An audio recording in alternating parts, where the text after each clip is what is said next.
Hello students, I Gita Mulani, your science teacher of Indian School Jodhpur. तो अब हम पढ़ेंगे 9th क्लास का चैप्टर नंबर 8 मोशन।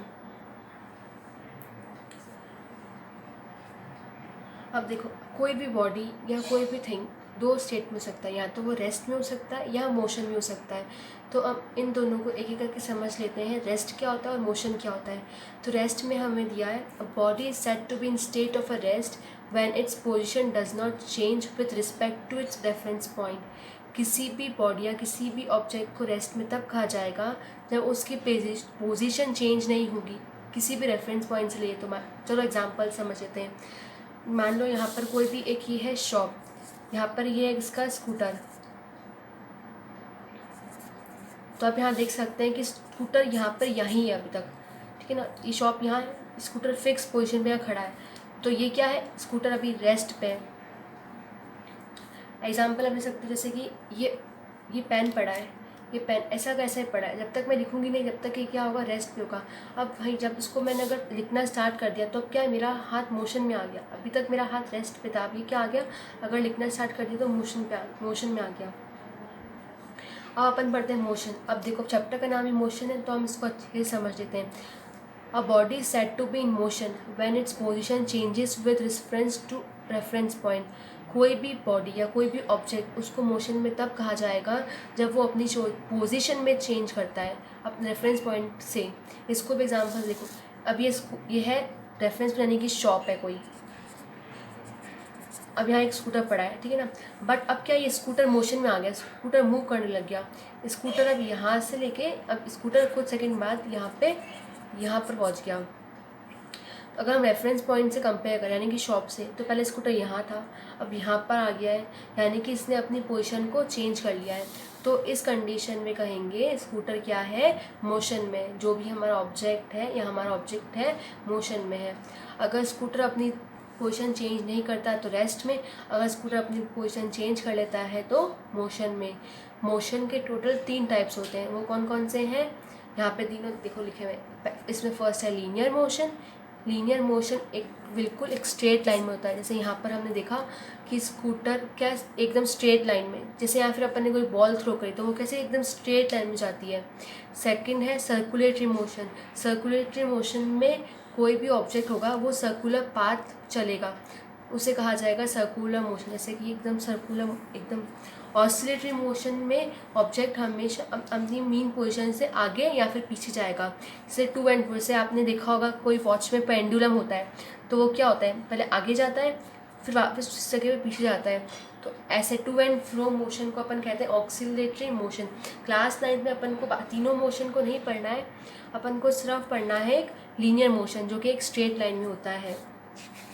रेस्ट और मोशन की स्टेट को समझने के बाद में कॉन्सेप्ट आता है फिजिकल क्वांटिटीज़। जो हमारा चैप्टर है मोशन, इसमें मेनली हम फिजिकल क्वांटिटीज़ को ही स्टडी करेंगे, समझेंगे। कौन कौन सी फिजिकल क्वांटिटीज़ को पढ़ेंगे अभी हम पढ़ेंगे उसके बाद में। पहले हम समझ लेते हैं फिजिकल क्वांटिटीज़ होती क्या है। सो इसमें हमें दिया है, it is a physical quantity of material that can be measured. किसी भी मटेरियल की, किसी भी ऑब्जेक्ट की, बॉडी की ऐसी प्रॉपर्टी जिसे मेजर किया जा सके यानी कि मापा जा सके। किसी भी ऐसी चीज़ जिसे अपन मापा जा सके। जैसे एग्जांपल, आपने अपना वेट ले लिया, आप अपना वेट मेजर कर सकते हैं, आप अपनी हाइट को मेजर कर सकते हैं। तो ये सब क्या है, फिजिकल क्वांटिटी। नेक्स्ट है, अब इसके अंदर 2 टाइप्स होते हैं, फिजिकल क्वांटिटी के 2 टाइप्स होते हैं। इसमें होता है फर्स्ट स्केलर क्वांटिटी और सेकंड होता है वेक्टर क्वांटिटी। इसमें पहले स्केलर क्वांटिटी को समझ लेते हैं। इसमें दिया है, it is a physical quantity having only magnitude not direction. Scalar quantity ऐसी फिजिकल क्वांटिटी है जिसमें सिर्फ मैग्नीट्यूड होता है, डायरेक्शन नहीं होती है। अब आप कहेंगे मैग्नीट्यूड क्या होता है। मैग्नीट्यूड हमारी वैल्यू होती है, जैसे मान लो आपने मास लिया, आपका मास हो सकता है 40 किलोग्राम। तो ये जो 40 किलोग्राम है, इसी को कहा जाता है मैग्नीट्यूड। इसी तरह से मान लीजिए आपकी हाइट है 5 फीट, तो ये भी क्या हो गया, मैग्नीट्यूड हो गया। जो भी हमारे नंबर वाली वैल्यू होती है उसको ही कहा जाता है मैग्नीट्यूड। सो स्केलर क्वांटिटी में सिर्फ मैग्नीट्यूड होता है, किसी भी तरह की डायरेक्शन नहीं होती है।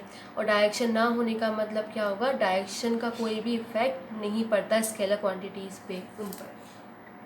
स्केलर क्वांटिटी के एग्जांपल की बात की जाए तो यहाँ पे स्पीड और डिस्टेंस में अपन को पे डायरेक्शन की ज़रूरत नहीं होती है। अब देखते हैं अपन वेक्टर क्वांटिटी। वेक्टर क्वांटिटी में हमें दिया है it is a physical quantity having both magnitude as well as direction.